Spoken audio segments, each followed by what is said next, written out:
Thank you so much. I know Melissa said it, but it really is so wonderful to see all of you here. This just shows that we are all in this together. We're going to get to zero. We've got to change our mindset, and this is how we get there. So thank you so much. Before I get started, I wanted to share my why of why I'm passionate about this, and it's to get home to my family every night. An 8-year-old and 10-year-old. I'm going to get because I want to get home to them, right? So I want to get to the people that are driving around me, to my neighbors, to my friends. We're going to get home tonight because we're making smart choices. You guys on your way here today, you all made smart choices to get here safely. So when I talk to folks, a lot of times it's like, oh, that's up to law enforcement. Oh, that's up to the engineers. Or that's up to us. It's up to all of us. Safety starts with me. Safety starts with all of you. So just keep that in mind as you go about your day-to-day business, that regardless of whether you're working on a project or whatever it may be that may be safety related, you are making those safety choices every single day. Thank you. So imagine our country as a place where nobody has to die from vehicle crashes. Let's reflect on why we're here today. It's to get everybody home safely. Through this collective action of all of us working together, that is how we will get there.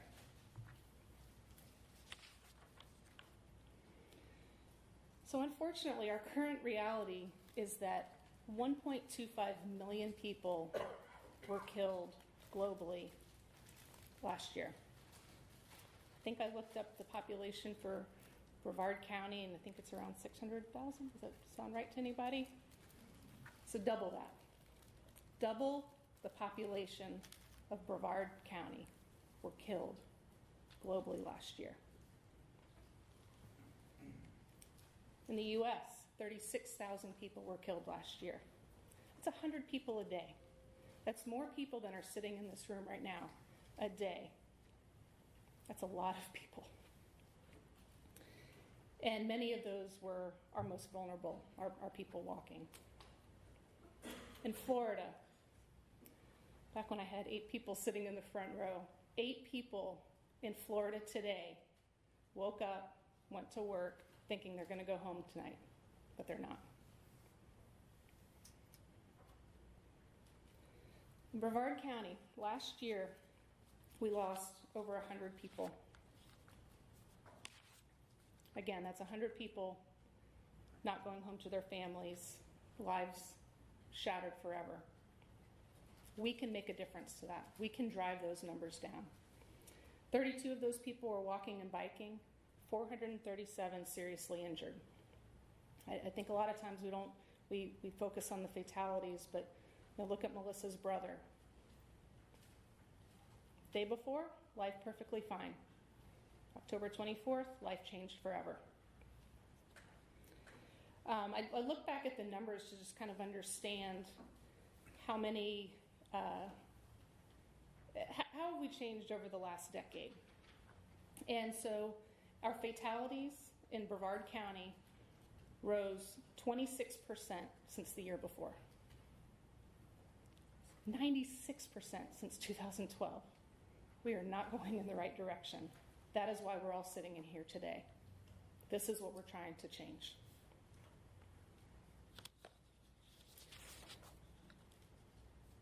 When I give you those numbers, those are not just on FDOT state roads.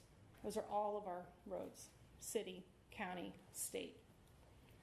While a majority, almost 80% of those crashes are occurring on local roads, more fatalities are occurring on state roads. And that's likely because of speed and factors like that. But my point of showing this is not FDOT's problem to solve.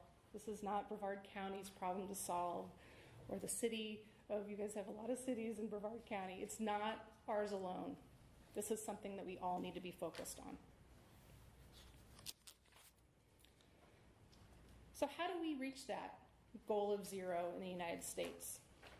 It's going to require a paradigm shift in how we perceive the problem. I happened to be having a conversation yesterday with an elected official in another county that doesn't believe Vision Zero is achievable. Therefore, he doesn't believe in it. And so I asked him, I said, so which of your family members would you like not to come home tonight? Because I can't think of any. No, that's not what I meant. I don't think we can get there. And I said, I don't think the point is, it's going to be a daunting task. But don't we need to try? Don't we need to try to get there? And so I think he's moving in that right direction. It's going to take some more effort. But the point is, it's a change in mindset. Because his point was, humans are going to keep doing stupid stuff. I was like, and they will. But there's things that we can do. Don't we need to make every effort that we can to change that? So this new direction that we're headed, the idea of a safe system, aims to eliminate fatal and serious injuries for all road users by accommodating human mistakes and keeping the impacts on the human body at tolerable levels. So these crashes may still occur, but we should all be able to walk away from them. This is the fundamental objective of the safe system approach. And what separates the safe system approach from the traditional approach to safety is the ethical imperative that not even one death is acceptable on our roadway system. So we're going to do this by looking at accommodating those human mistakes and keeping those impacts on the human body at tolerable levels. This is not a new concept. In fact, in Europe, several countries have already adopted it back in the mid-90s, and they've seen success. The original was Sweden. They have lowered their fatalities by 60 to 70%. We can get there, but it's going to take bold actions. It's going to take continuing to work at it, but we can get there. Just in this time period, with these numbers, the U.S. dropped 11%. I haven't looked to see what's happened since 2015, but maybe up again. Either way, we have a lot of work to do. So the safe system approach, I believe you might have a page in your bag at the table that has a really good description of safe system approach. But there's kind of, when you look at this wheel, there's kind of three pieces to it. You have your approach, your principles, and your elements. You may not have noticed, maybe you have, I have not called it the safe systems approach. It is a safe system. It is one singular system for the overall safe road system. All of these things work together to improve our roadway network. So first, on the outside of that circle, you'll see the principles. These are the fundamental beliefs that the approach is built on. On the inside of that circle, you have the elements. These are the conduits through which the safe system approach must be implemented. Now I'd like to go through the 6 safe system principles. These are the fundamental beliefs that the approach is built on. They establish the goal of the safe system approach, and they acknowledge human limitations, and they set expectations for how to act. So first, we have death and serious injury is unacceptable. While no crashes are desirable, the safe system approach prioritizes these crashes that result in death and serious injuries, since no one should experience either when using the roadway system. So the goal is to modify how users, vehicles, transportation infrastructure, and emergency response operate to reduce the likelihood of crashes happening at all and to reduce their severity when they do happen. Next, humans make mistakes. My phone rang, dinged the other day. I had a text message. My 10-year-old was in the back seat. I'm usually really good about it, but I just picked it up real quick off the seat. Okay, I can, I'll respond to that later. He immediately, Mom, you're not supposed to have your phone. Why are you touching your phone? You're right, I'm sorry. And I put it away. So this is what I do. And I still caught myself doing that. No, he caught you. He caught me. Thank you. Thank you for correcting me. But I'm not asking for hands, but I venture to guess everybody in here has done something to distract yourself while driving. So just keep that in mind. Remember that 10-year-old sitting in the back seat that might call you out. So we will make mistakes. They could lead to crashes. But what we can do, at least in Department of Transportation and our roadways, is we can design and operate that roadway system to accommodate those human mistakes. So if somebody does do something like that, it doesn't lead to death or serious injury. Humans are vulnerable. So as you can see here on this chart, people have a limited ability to tolerate crash impacts before death and serious injuries occur. Human tolerance to crash impacts is central to the safe system approach. The management of that kinetic energy transfer to within survivable limits is important to understand how to design and operate the road system consistently with the safe system philosophy.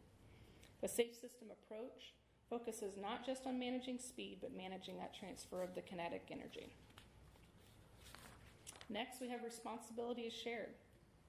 System managers, vehicle manufacturers, law enforcement, post-crash personnel, and system users all have a responsibility to promote that safe behavior and ensure that crashes don't lead to fatal or serious injuries. Safety is proactive. We have to think about it and want to do it. And that goes for all of us. We have to want to make our roads as safe as they possibly can be. We have to want to get those speeds lower on our roads. We have to want to be good users of the transportation system and respect all of the other users of our transportation system. Next is redundancy is crucial. We can make the safest vehicles. We can build the safest roads. But if we're not all doing all of these things and users being respectful and all of those things, we are not going to be successful. I really like this picture because I think it kind of helps share that redundancy message. If all of those layers are not in place, we're going to still have fatalities and serious injuries on our roadways. So all of these things, all of these different efforts have to continue to work to get better in order for us to be successful. Going too far, sorry. So, I have purposefully not gone into detail on each of these elements because that's who you're going to hear from today. We have several really great speakers that are going to speak to each of these elements. And so you'll learn a little bit more about each of them. So I'm really excited to hear all of them today. So a little bit about the traditional approach versus the safe system approach. In the past, we would have talked about how do we prevent crashes. Now we want to talk about how are we going to prevent death and serious injuries when those crashes do occur. It doesn't mean we're not still trying to prevent crashes, but we want to change the effects of those crashes. Traditional approach, improve human behavior. Safe system approach, humans are going to make mistakes. How do we handle that? How can we design for those limitations? Traditional approach, control that speeding, which we also are still trying to do, but also to reduce that kinetic energy. Vehicles are getting heavier, they're getting higher, so those impacts change. So how do we deal with that? Traditional approach, individuals are responsible. It's not one of us that's responsible for this in the room. We're all responsible. Traditional approach, react based on the crash history. Now, let's identify where these crashes may occur.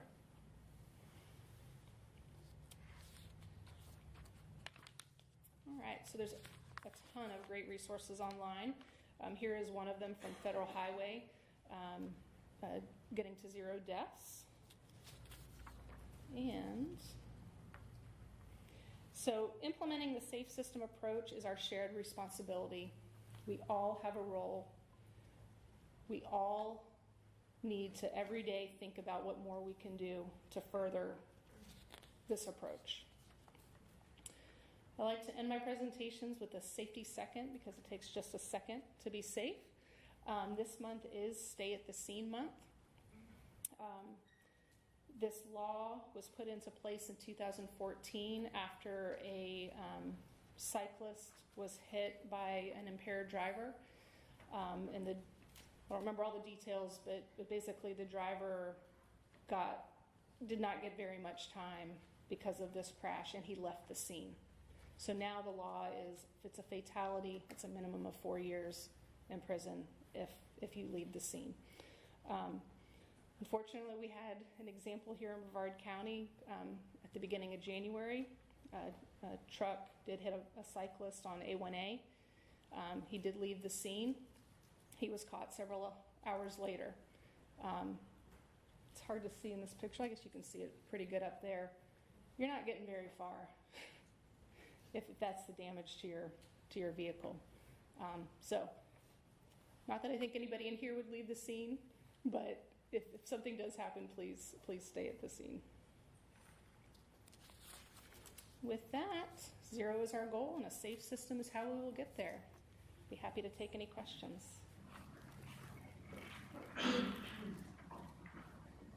Nothing? Yes. I noticed in your one chart with the injuries versus fatalities, looking at 2019 to 2021.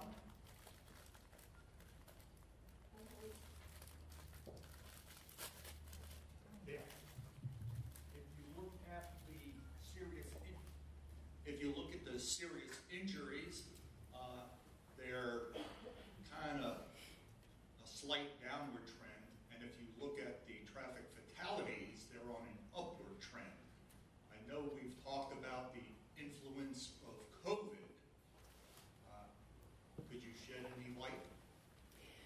So some of what we observed during the pandemic is that our roadways were not as congested, which means a lot more people were speeding, right? So if you were out there, you just felt more comfortable. There's not as many cars around, it can go faster, and that those fatality rates will go up the faster you're going. So I think that's probably one thing leading to it.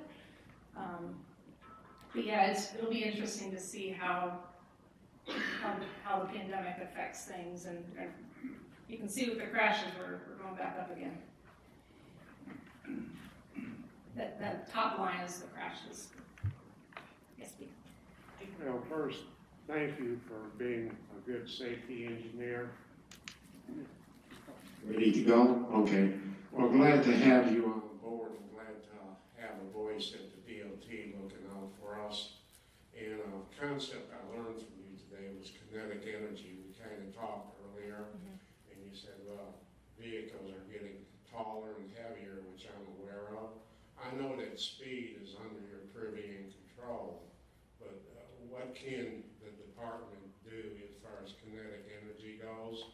Because that seems to be more of a manufacturing and marketing trend, and the people seem to be buying the bigger and heavier vehicles, and you know, the American manufacturers are happy to manufacture them because of profit margins.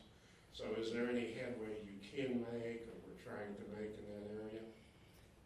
So I think the department is focusing on what we can control, right? And that's the speeds. So if there is a collision, if there is a crash that occurs, the effects of that crash will not be as severe.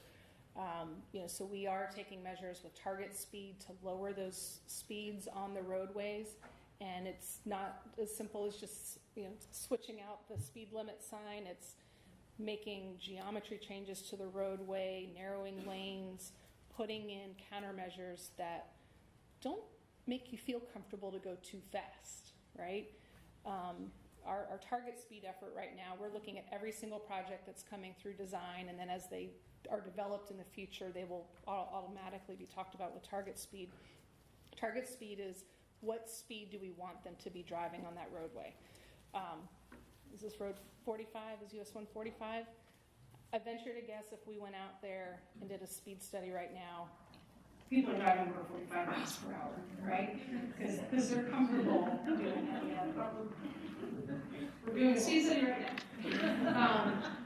So the point is, maybe they're driving 55 to 60 because they're comfortable driving 55 to 60. We might look at that road and say, you know what, 45 is the right speed that we want them to be driving at. What can we implement on that roadway? And Lori's going to be talking a lot about this, so I don't want to take all of her thunder. But, what can we do to get people to drive the speed that we want them to drive? So even if we don't change the posted speed on a project, it doesn't mean we're not still implementing countermeasures to get people to drive the speed that we want them to drive. So we're going to affect the change that we can, but also encourage, where we can, in legislation, wherever it might be, to turn policies. I was reading about European Union, and I think by March or May of last year, they voted that they're going to put basically governors on all new vehicles, that you can't drive over a certain speed. Your vehicle may go to 130, but it won't let you drive that fast. That's much bigger, that's much higher than my little world down here. Yes. So perhaps instead on another part of the program, which is delay it, but what does landscaping, when you do the medians, how does that impact traffic calming? Lori, will you be talking about that? And like, what's the difference between just grass or cement piece and actual landscape? So I think Lori can touch on that when she speaks. Yep. So we'll defer that question. Perfect. Mine's kind of a good news, bad news. Good news is, if you look back in the 80s, there was almost twice as many deaths and a lot less population. So congratulations to everybody in the room. You've done a great job. The roads are a lot safer, much safer than expected. The number, I believe, was like 22 per 100,000, and now it's like 11 or 12. Yeah. So that's pretty good. It's better than half, and the population has actually increased by half. So that's good news to everybody in the room that safety measures are being taken into consideration. The bad news is, from a society perspective, we don't do the right things by multimodal transportation. We have no high-speed rail. We're doing one, and other countries that are down in the 2 per 100,000 have incredible multimodal solutions. Yeah. And I think that's where we're really lacking. I don't see that in the presentation today, but if we can get that at a national level, do the same thing we did for the interstate system, for that, like the Chinese, 75% of the world's high-speed rail. We got nothing. So take that into consideration. And I didn't see the presentation, but I don't know if it's in today, but I think that's something that we might want to question. No, that's a good point. And my presentation was intended to barely touch the surface of the efforts that may be happening locally, statewide, internationally, or nationally. I appreciate your comment because it's true, it's a paradigm shift, right? I remember even when we put in Sunrail in the greater Orlando area, when we were working on trying to sell that Sunrail was needed as a transit, people don't want to get out of their cars. Well, apparently 4,000 people a day do want to get out of their cars, and they have used it, right? But it's that mindset of we have to look at different ways of traveling. So, thank you. Thank you for mentioning that. Hi, Loreen, good morning. Thank you for joining us here from Brevard County, Tampa, and the City of Melbourne. I just want to ask you, as a local agency, we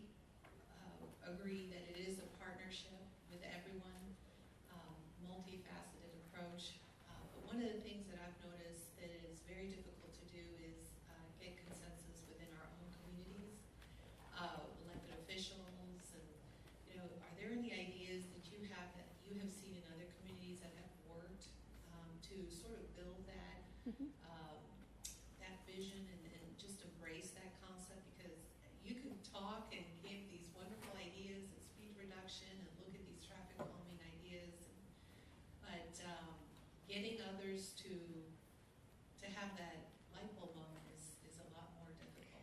It is, and it's actually something that we talk about quite a bit at FDOT.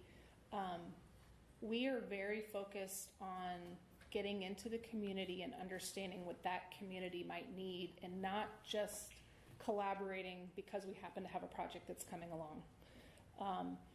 So we've talked a lot about doing more outreach and education about, like, in general, for example, maybe sharing success stories about roundabouts. Not because we're about to build a roundabout right here, but because in general it's an idea that they do save lives, right? So that when we do come along with something that might be bold, it's not a new concept, and they've seen the data behind it and the proof behind why we're doing these things. I think Lori's going to talk about a project that we're being very bold on. It was our highest crash corridor for pedestrians, and we are drastically changing that corridor. So I look forward to taking that as an example and showing it to other communities that we can make a difference. Look, before we had this many crashes, now we're down to just a few, or whatever that that shows us. But I think part of it's just getting out there, and like I said, not just because we happen to be coming for a project, but just talking in general about what do you want in that community. It's a big task, but I think working together we'll get there. Hey, Mike. Hi, Loreen. This gentleman brought up a good point about multimodalism and the opportunities to get people out of cars, and I think it goes beyond just having the alternative modes, but the land use is the big driver, that if we've got land use that will support those alternative modes, right, everyone's going to use them. And so, again, that's kind of outside of our transportation realm, that we understand that connection. But it's also important on the very other end, which is on the enforcement side of things. I taught a alternative transportation course for people who got suspended licenses for 7 years. I taught that to the safety council, and many of those people are very frustrated. When I would do a show of hands survey, half of them would say they're still driving. They were comfortable with, at least, and that's probably just the ones who are comfortable reporting it.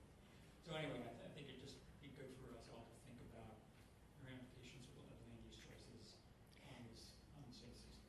No, and I think your point is also that it's not just the transportation industry that needs to do things, right? It's the county working on their land development code, comp plans, things like that. There's a lot of different ways that we can attack these issues and make a difference. So, all right, I think we're good. So thank you so much for the time. I really appreciate it. Look forward to the day.